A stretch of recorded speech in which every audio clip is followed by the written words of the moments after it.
the Krush 95.9. It's that time of the week where we get lit, brought to you by Copperfield with Redwood Writers. And speaking of Redwood Writers, we've got the president, Crissi Langwell. Good morning. Good morning. How are you? So good to have you here this morning. I'm doing good. It's freezing outside, though.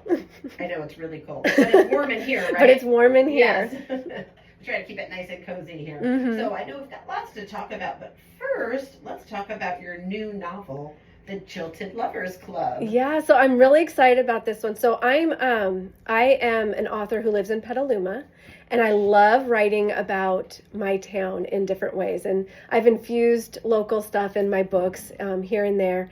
And with the Jilted Lovers Club, I absolutely stole from Petaluma and made this a small town romance that is based in the town of Lahoma Springs in Northern California, which is totally based on Petaluma. I love that. I know.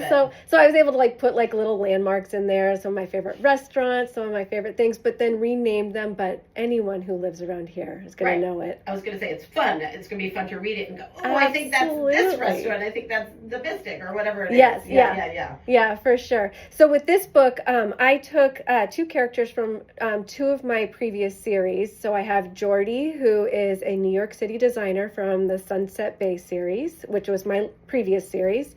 And then Ashton, he's a Northern California farmer in Lahoma Springs and a single dad from my Hope series, which I wrote back in 2017, which is also locally based. Love it. So I was able to bring in some new, some old characters and give them new life, and they were side characters, so make them shine a little bit more.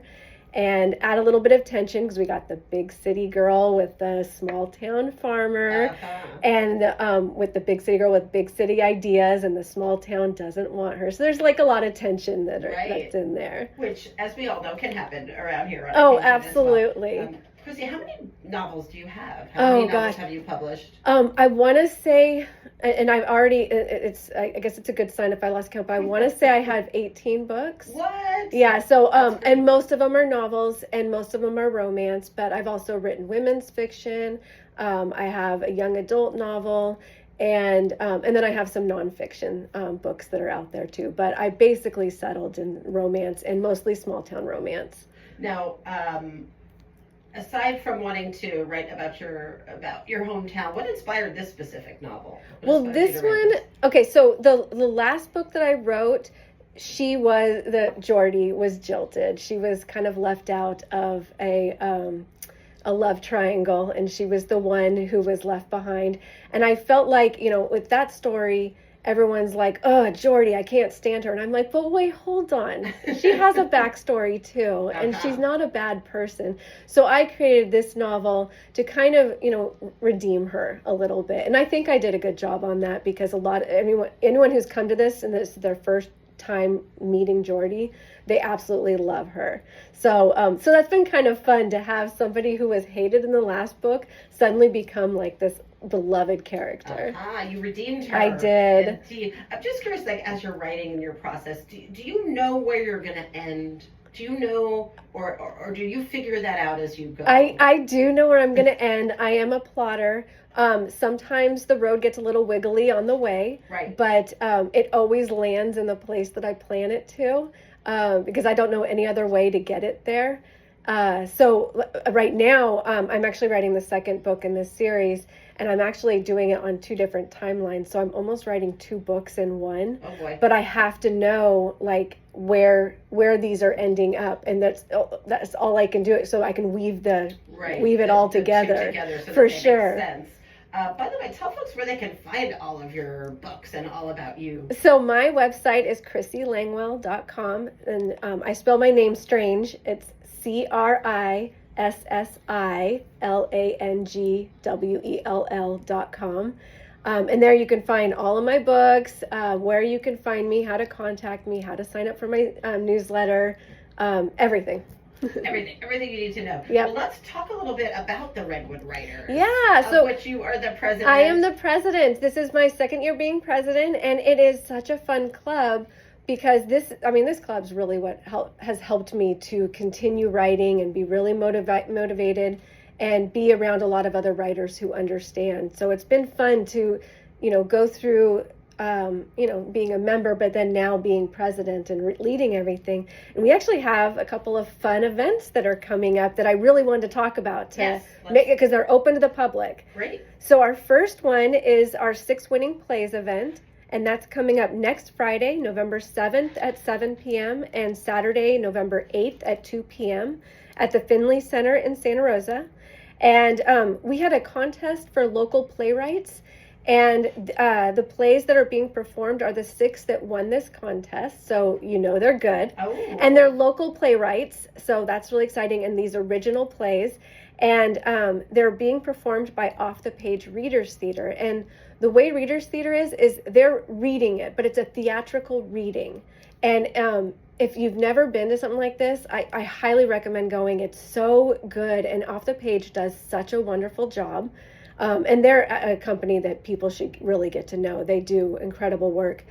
And this is one of our favorite events of the year. We're going to do it again in the spring. And tickets are $25. And you can find tickets and anything I mention for Redwood Writers at redwoodwriters.org. And our next event is our Redwood Holiday Craft and Book Fair. Ooh. And that's the following Saturday, November 15th, 11 to 2, also at the Finley Center. And this is going to have a bunch of local authors and artists. And it's going to be free admission. And we're going to have a potluck lunch that's provided by the members. And something new that we're doing is something called Table Topics. And this will be a round-robin event where guests can sit at a table and learn about things like prose or poetry, marketing, or some other writing-related topic from an expert on that topic. And details for that are also on redwoodwriters.org. That's amazing. Yeah. I just love what you guys do. I was thinking it's got to be so important. Writing can be such a solitary thing, right? Yeah. You sit and write by yourself, generally speaking, right? So just talk about why it's so important to have a community like this. So, like you said, it's a solitary event. And, if you're doing this on your own, you're going to only get so far because, you're going from your own knowledge, or you may get overwhelmed by what we all do this, search the internet for different answers or whatever. Right. But when you're in person with a community, you're suddenly with people who know different things that maybe you didn't even know that you didn't know. We have general meetings every third Saturday of the month, 11 a.m. at the Finley Center, and we always have a featured speaker that is an expert on some topic on writing, and always inspiring. We've had agents come in. We've had somebody come in on editing. We had just this last meeting, we had someone who talked about haiku, and I learned things about haiku I never thought, and I'm not a poet, but I appreciate poetry, Yes. and I learned things that I didn't even know. So I always like to say that writers, this is a place for writers who need a community. It's incredible, because I was going to say, when I first thought about it, I thought, oh, well, I'm not published, right? You don't have to be. I'm not at that level. Yeah. Is this something that I could do? It's intimidating. Mm-hmm. I don't, what would you say to somebody that maybe is listening thinking that? We have writers of all levels, and we have writers who will never be published because they choose that they don't want to be published, and that's totally fine. It's just a love of writing that brings us together. So there's no, expert level requirement to be a member. It's incredible. Crissi Langwell, thank you so much. One more time, tell us about your new book and where we can find all your stuff. So Jilted Lovers Club, you can find it at Copperfields. It's at the Petaluma Copperfields right now, but you can really pick it up at any Copperfields. And I just want to give a shout out to Copperfields for being so generous with us local authors, and for the Krush for allowing us this time to be able to talk on the radio. So you can find it there, and you can also find it on my website, KrissiLangwell.com. Thank you so much. We'll see you again. Thank you. Thank you so much. It's the Krush.